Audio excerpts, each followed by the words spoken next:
കാഞ്ഞിരപ്പള്ളി മണ്ഡലമാണ് നമ്മൾ അനലൈസ് ചെയ്യുന്നത്. കാഞ്ഞിരപ്പള്ളി 9 പഞ്ചായത്ത് കൂടുന്നതാണ് കാഞ്ഞിരപ്പള്ളി മണ്ഡലം. കാഞ്ഞിരപ്പള്ളിയുടെ വോട്ട് നോക്കുകയാണെങ്കിൽ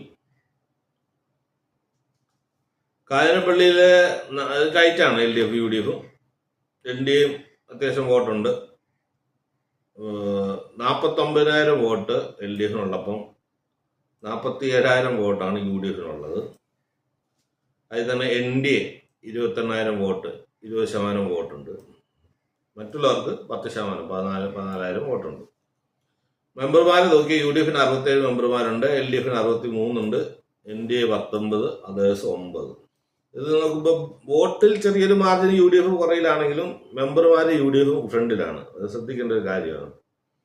അപ്പോൾ പിന്നുള്ള നമ്മൾ കാൻഡിഡേറ്റ്സിനെ നോക്കാം.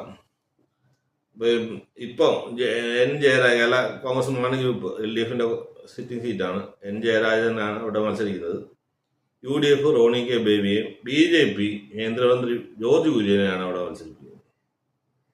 ഒരു വല്ലാത്തൊരു ഇതാണ്. BJPക്ക് കഴിഞ്ഞ ഇലക്ഷനിൽ അൽഫോൺസ് കണ്ണന്താനം 30,000 വോട്ട് ഔട്ട് പിടിച്ചിട്ടുണ്ട്.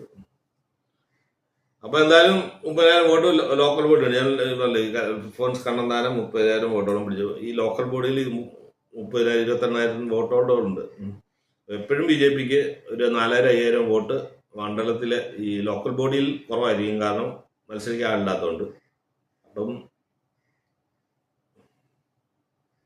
BJPയുടെ അപ്പോൾ ഒരു വോട്ടെന്ന് പറയുന്നത്, ഒരു പാർട്ടി വോട്ടെന്ന് പറയുന്നത് 28,000 ആക്ച്വലി ഒരു 4,000 കൂട്ടി 32,000, 33,000 വോട്ടോളം BJPക്ക് ഓൾറെഡി അവിടെ ഒരു ഇതുണ്ട്, അഡ്വാൻറ്റേജ് ഉണ്ട്. ജോർജ് കുര്യനെ പോലെ സ്ഥാനാർത്ഥിയാകുമ്പോൾ ഇതെന്തായാലും നല്ലപോലെ വർക്ക് നടന്നല്ലേ പറ്റൂ. കേന്ദ്രമന്ത്രി കൂടെ ആകുമ്പം ഒരു 10,000 വോട്ട്, 38,000 വോട്ടൊക്കെ കയറാം, 40,000 അടുത്ത് എത്താം. LDFിന്റെ ആണ് ആക്ച്വലി ടൈറ്റ് ആയിട്ടിരിക്കുന്നത്. LDFിന് സിറ്റിംഗ് സീറ്റാണ്. LDFിന്റെ വോട്ട് കുറയും.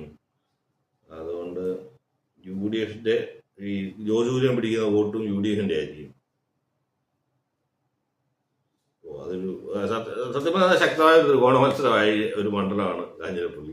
ഞാൻ BJP തന്നെ ജയിക്കുമെന്ന്, ഒരു അട്ടിമറി നേടുമെന്ന് പ്രതീക്ഷിക്കുന്ന ഒരു മണ്ഡലമാണ് കേട്ടോ. ചെറിയ ഒന്നുകിൽ BJP അല്ലെങ്കിൽ LDF. കാരണം BJP ഈ ജയരാജ് കേരള കോൺഗ്രസ് മാണി ഗ്രൂപ്പിന്റെയാണ് ആ വോട്ട്.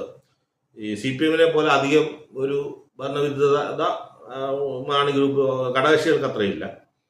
ഇപ്പം ജയരാജൻ അവിടെ 2-3 ടൈമായിട്ട് സുപരിചിതനാണ്, വ്യക്തിബന്ധങ്ങളുണ്ട്. അപ്പം ജോർജ് കുര്യന്റെ വോട്ട് കൂടുതലും വരുന്നത് UDF ക്യാമ്പിൽ നിന്നായിരിക്കും എന്നാണ് എൻ്റെ ഒരു ഇത്.